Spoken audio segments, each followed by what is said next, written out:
수험생 여러분 안녕하세요. 20대 공기업 NCS의 강의의 이채은입니다.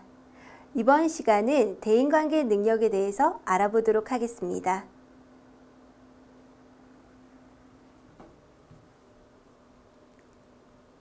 수험생 여러분, 오늘 저와 함께 할 것은 대인관계 능력입니다. 물론 충분히 대인관계 능력이 뛰어나겠지만요. 우리 NCS 이론상에는 어떠한 문제들이 자주 출제되는지 보도록 하겠습니다. 출제 의도 파악입니다.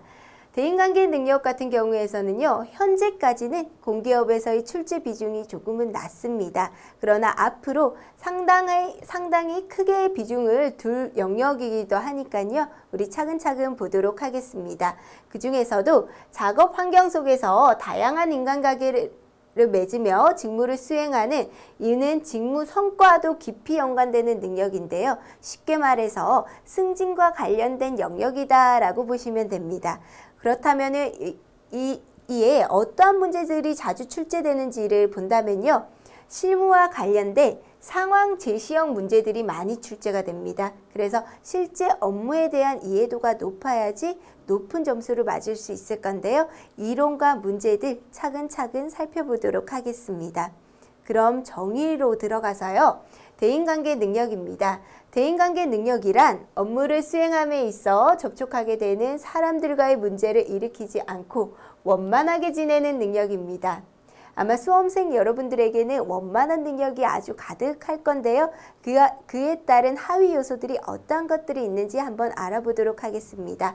하위 능력은 5가지로 구성이 되는데요. 팀워크 능력입니다. 팀워크 능력 같은 경우에는요. 다양한 배경을 가진 사람들과 함께 업무를 수행하는 능력을 말합니다. 그리고 리더십 능력은요. 업무를 수행함에 있어 다른 사람을 이끄는 능력을 말하고요. 그리고 갈등 관리 능력입니다. 대인관계 능력에서 빼놓을 수 없는 것이 바로 이 갈등인데요. 갈등 관리 능력은 업무를 수행함에 있어 관련된 사람들 사이에 갈등이 발생하였을 경우 이를 원만하게 조절하는 능력을 말합니다. 협상 능력인데요. 업무를 수행함에 있어 다른 사람과 협상하는 능력을 말하며 고객 서비스 능력입니다. 고객의 요구를 만족시키는 자세와 업무를 수행하는 능력, 이렇게 해서 대인관계 능력에는 5가지 하위 능력으로 구성이 되는데요. 관련된 이론을 살펴보도록 하겠습니다. 이론에서요, 팀과 관련된 문제는 반드시 한 문제 이상은 출제가 되는데요. 효과적인 팀의 특성은 어떠한 것들이 있는지 한번 알아보도록 하겠습니다.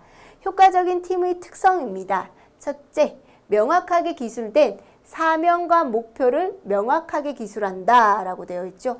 목표와 사명이 명확한 팀 같은 경우에는 앞으로 전진하는 것이 굉장히 빠르겠죠. 두 번째, 창조적으로 운영을 한다. 세 번째입니다. 결과에 초점을 맞춘다. 결과에 초점을 맞추다 보면 아무래도 효과적으로 팀이 운영이 되겠죠.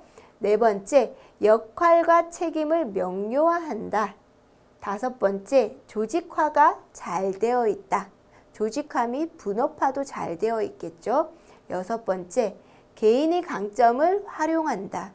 각자의 강점은 서로가 다 다르죠. 그 강점들을 하나의 팀에서 적절하게 잘 활용을 한다면 큰 시너지가 나겠죠. 7번째입니다. 리더십 역량을 공유하며 구성원 상호 간에 지원을 아끼지 않는다.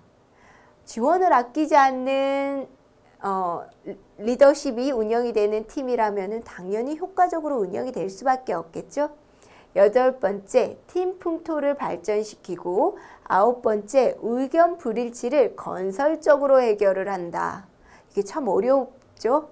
10번째입니다. 개방적 의사소통을 하고 11번째, 객관적인 결정을 내리며 12번째, 팀 자체의 효과성을 평가한다 라고 했는데요.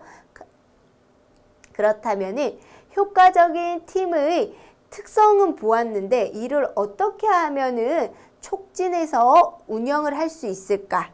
팀워크 촉진 방법도 알아보도록 하겠습니다. 효과적인 팀의 특성과 그리고 팀워크 촉진 방법은 자주 출제가 되는 것이니 이론 반드시 숙지하시기를 바라고요. 팀워크 촉진 방법은 어떠한 것이 있는지 알아보도록 하겠습니다. 동료 피드백 장려하기입니다. 동료의 성과를 관찰하고 인정을 해주는 것. 그것은 팀이 훨씬 더 나아가는 좋은 방법이 되겠죠. 그리고 갈등 해결, 굉장히 어려운 부분인데요. 갈등을 해결하는 것, 팀원 내 갈등이 있으면 충분히 그 의견을 듣고 교환하여 갈등을 해결해야 한다라고 되어 있죠. 그리고 세 번째입니다. 창의력 조성을 위해서 협력하기. 협력적 분위기 조성을 통해 창의적인 구성원들의 아이디어를 이끌어내고 그것이 팀 자체의 또 발전성을 가지기도 하겠죠. 그래서 팀워크 촉진 방법이기도 하고요. 네 번째입니다. 참여적으로 의사결정하기. 좋은 의사결정을 위해 팀원 참여 및 의견을 수립해야 한다라고 해서 팀워크 촉진 방법은 4가지, 그리고 효과적인 팀의 특성은 12가지로 보았는데요. 관련된 문제 보도록 하겠습니다.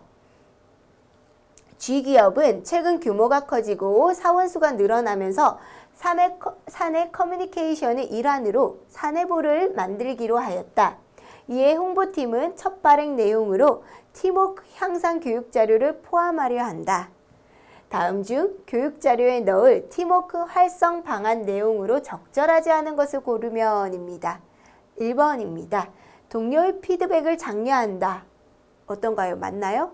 그렇죠. 동료의 피드백을 장려하고 동료를 인정을 해주는 것은 좋은 방안이죠. 두 번째, 팀원 사이에 갈등이 있으면 서로 의견을 교환하여 갈등을 해결해야 한다. 맞는 말이죠. 세 번째, 창의적인 아이디어를 이끌어내도록 한다. 이것도 맞는 방법이죠. 네 번째, 좋은 의사결정을 위해 의사결정 전에 팀원의 의견을 수렴해야 된다. 이것도 맞는 것이고요. 다섯 번째, 아이디어의 질이 우선이므로 아이디어의 개수를 제한하도록 한다. 정답은 5번이죠. 아이디어의 질이 우선인 건 아닙니다. 아이디어를 자유분방하게 개방적으로 본인의 의사를 표현할 때 우리가 그 중에서 좋은 의견들이 있을 수 있겠죠. 그래서 처음부터 질이 우선이라서 아이디어를 폐쇄적으로 또는 개방적으로 열어두지 않는 것은 팀워크 활성 방안이 아니겠죠. 그래서 정답은 5번이 되겠습니다. 다음 문제입니다. 다음 제시된 글은 공공기관 콜센터의 특징적인 고객에 대한 설명이다. 제시된 글을 보고 물음에 답하시오 라고 되어 있는데요. 1번 같은 경우에도 문제를 보면요. 실제적으로 실무에서 일어날 수 있는 것들을 문제로서 사례로 상황으로서 많이 출제가 되고요. 2번 같이 실질적으로 실무와 관련된 또는 상황과 관련된 사례들이 자주 출제가 됩니다. 그래서 다른 영역들보다도 대인관계 능력은 회사의 실무와 상황과 관련된 문제들이 거의 대다수를 이룬다라고 보시면 되는데요. 두 번째 문제죠. 보기입니다. 전국의 5개의 거점 도시에 위치한 공공기관 콜센터에는 전문 지식을 갖춘 상담원이 350여 명 근무하면서 연간 500만 건의 크고 작은 고객 문의 및 상담에 응하고 있다. 콜센터 상담원들은 고객들이 처한 환경이나 각자의 성격만큼이나 다양한 형태로 상담을 진행을 한다. 그 중에는 특이한 유형의 고객들도 많다라고 해서 아마 그 이하에는 고객의 유형에 대한 지문 보기일 것 같은데요. 문제부터 보도록 하겠습니다. 다음 중 고객 불만 유형별 연결이 옳은 것을 고르면 해서 여러 가지 유형의 고객들이 제시가 되어 있죠. 그러면 아래의 지문을 보기를 같이 보면서 풀어보도록 하겠습니다. 첫째, 기업 고객이다. 기업 고객은 어떤가 볼게요. 전화를 하자마자 급하게 용건을 얘기하고 바로 처리 결과를 요구하는 경우이다.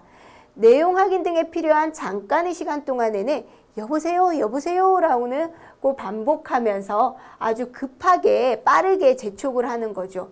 그래서 조금만 늦으면 확인해서 땡땡땡 번호로 전화 주세요. 그 순간 또 못 기다리고 본인이 전화번호를 남기죠. 라고 말하고 바로 끊어버리기도 한다 라고 하죠. 한국인의 유형 중에서 가장 많은 유형이 아닐까 싶습니다. 어떠한 고객일까요? 빨리빨리형 고객이죠. 그래서 용건을 본인의 용건 아주 급하게 얘기하고 그리고 그 잠깐의 대기 시간도 참지 못하고 본인의 연락처를 남기고 그리고는 바로 스스로 끊어버리죠. 빨리빨리형 고객이라고 볼 수 있습니다. 둘째는 본래의 용건과는 상관없는 것들을 트집 잡는 니은 고객이다. 니은 고객은 그러면 어떤지 살펴보면요. 상담원의 목소리를 탓하기도 하고 말꼬리를 잡고 시비를 걸기도 한다라고 하는데요. 보기에서 유형이 나왔죠? 트집형 고객이겠죠? 그리고 셋째입니다. 디귿 고객은요. 주민번호를 왜 알려달라는 거야? 이 통장에서 다른 것도 인출하지 않았냐?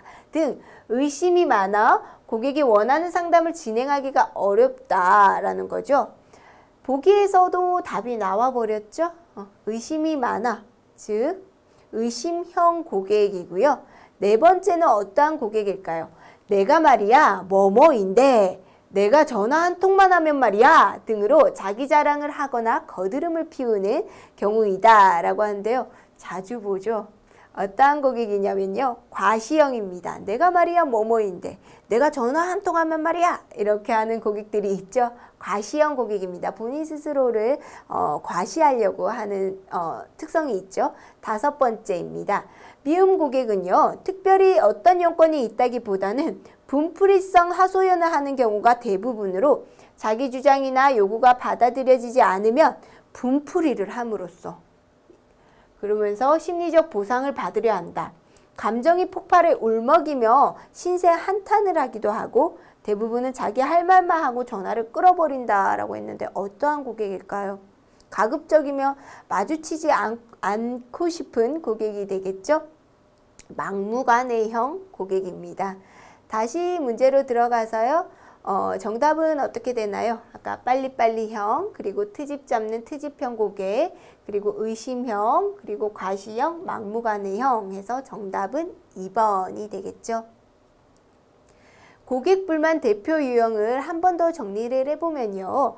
빨리빨리형 고객은 어떻게 응대를 하면 좋을까요? 즉각적인 처리 결과를 요구하며 시간을 중요시하는 유형이죠. 그리고 트집형 고객은요. 담당자의 사소한 실수 등 목소리 하나 그리고 왜 그 단어 선택 하나 등등 담당자의 사소한 실수 등을 꼬집어 난처하게 하는 유형입니다. 그러면 의심형 고객은요. 담당자의 모든 행동과 말을 의심하는 유형입니다. 믿지 못하는 유형이죠. 그리고 과시형 고객입니다. 자신의 사회적 지위나 권력자와의 친분관계 등을 과시하며 내가 말이야 내가 전화 한 통화만 하면 말이야 있죠. 그래서 담당자를 주눅들게 하려는 유형이 바로 과시형 고객이고요.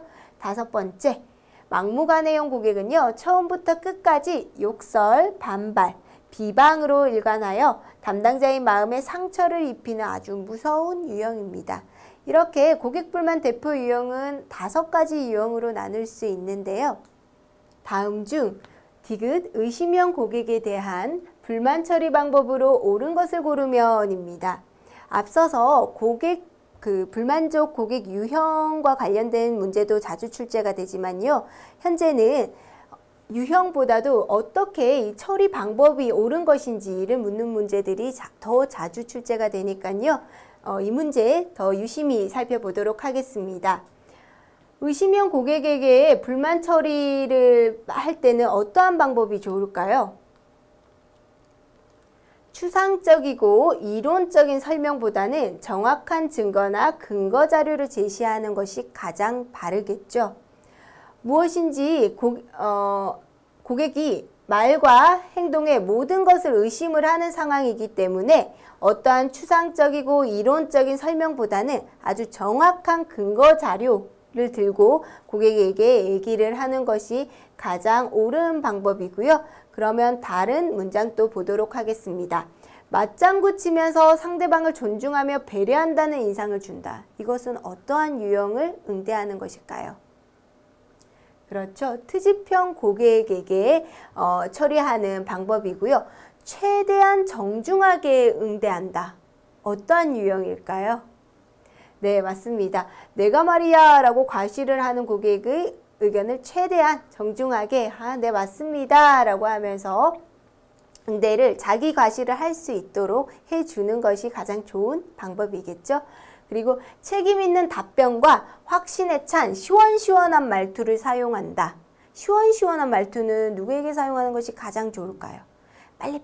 빨리이기 때문에 시원한 말투를 사용하는 것이 좋겠죠. 그래서 3번 같은 경우에는요. 빠른 답변을 원하기 때문에 시원시원한 말투, 즉 빨리빨리 고객에게 불만 처리 방법으로 좋은 방법이고요. 그리고 늦어지는 사유를 언급하고 양해를 구하는 것 또한 빨리빨리형 고객을 응대하는 가장 좋은 방법이기도 합니다.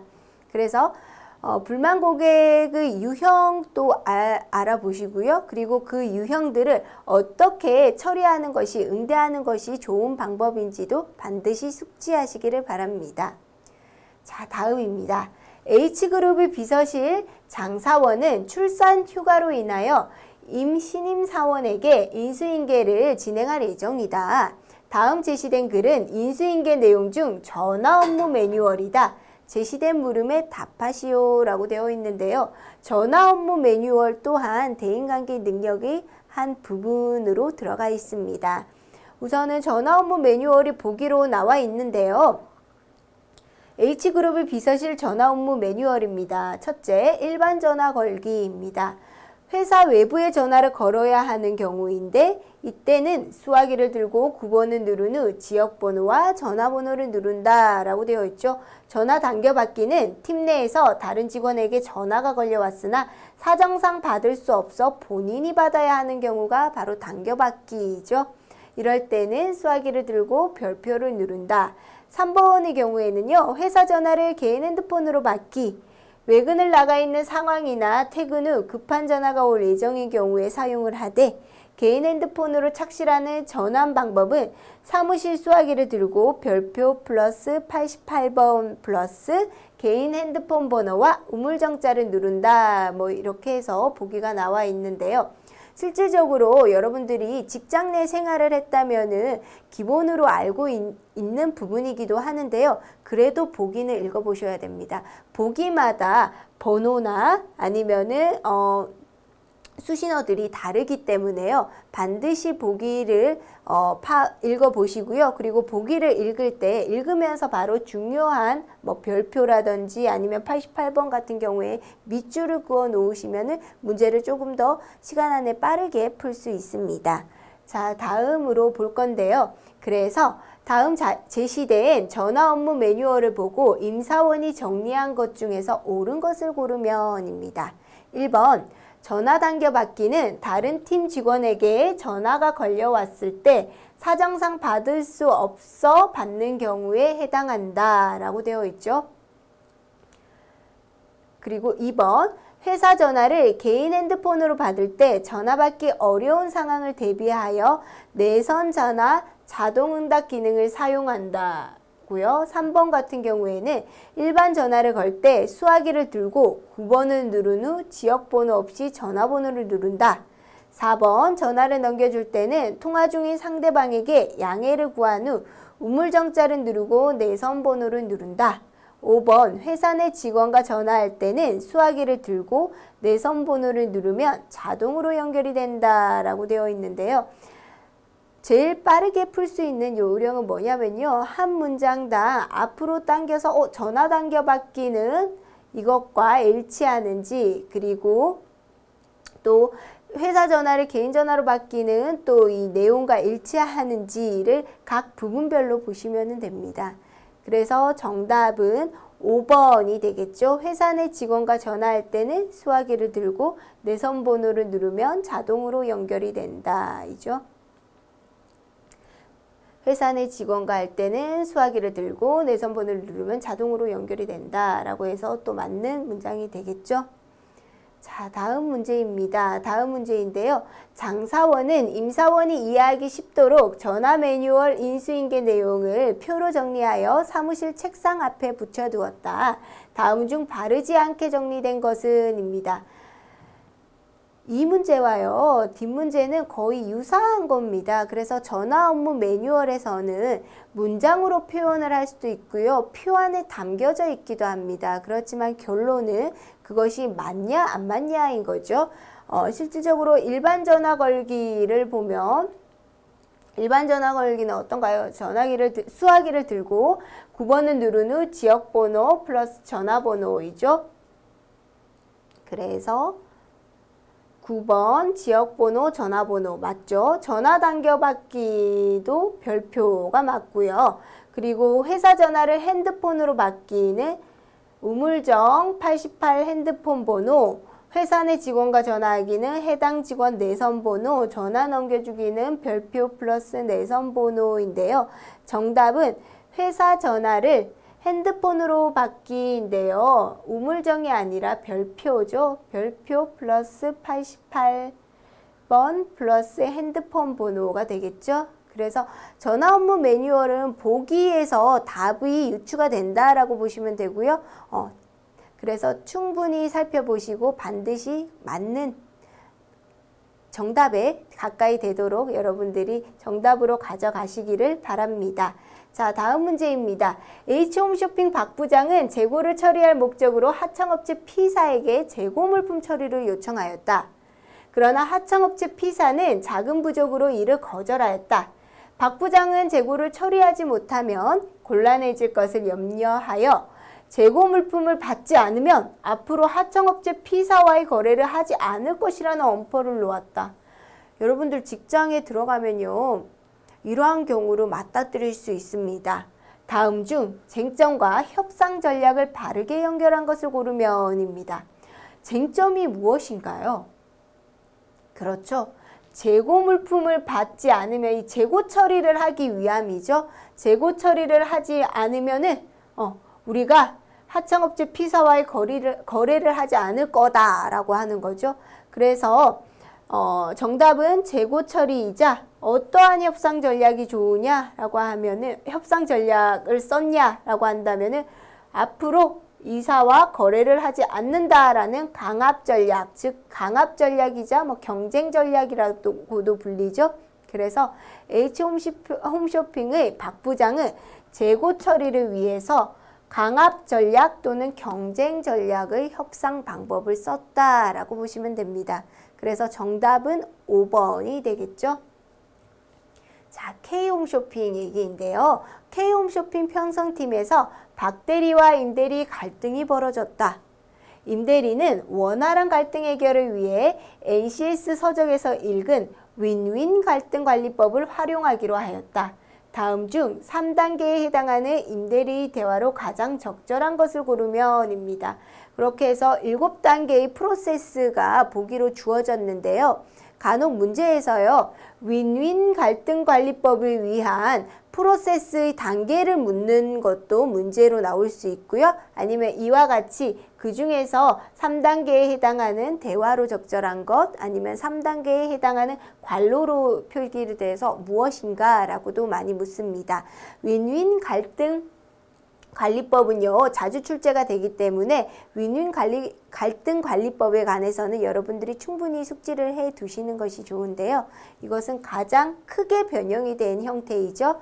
그 중에서도 3단계와 관련된 대화법은 어떤 것이냐라고 묻습니다. 자, 1단계는 사전 준비이고요. 2단계는 긍정적인 접근, 3단계는 다른 부분을 그리고 인정을 해주고, 4단계는 인정을 한 것을 동의하고, 그리고 5단계는 해결책을 탐색을 하고, 6단계로는 해결책을 평가를 하고, 7단계는 해결책을 선택을 합니다. 그 중에서 3단계 다른 부분 인정에 관련된 대화로 옳은 것은인데요. 하나하나 문장 살펴보도록 하겠습니다. 박 대리님이 평소 남성 의료에 관심이 많다는 것을 알고 있어요. 이는 어떠한 걸까요? 그렇죠. 사전 준비이죠. 평소 박 대리가 남성 의료에 관심이 많다는 것을 알고 있었다. 나는 충분히 당신에 대해서 알아보았다. 사전 준비 단계 1단계에 해당되는 대화법이고요.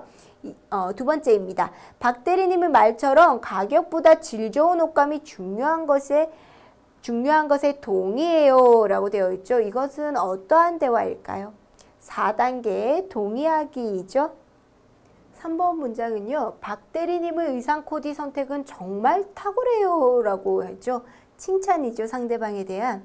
그래서 3번 같은 경우에는 2단계 긍정적인 접근이 되겠고요. 4번입니다. 박 대리님은 패션 전공을 하여 소재 선택에 민감한 것 인정해요 라고 되어 있죠.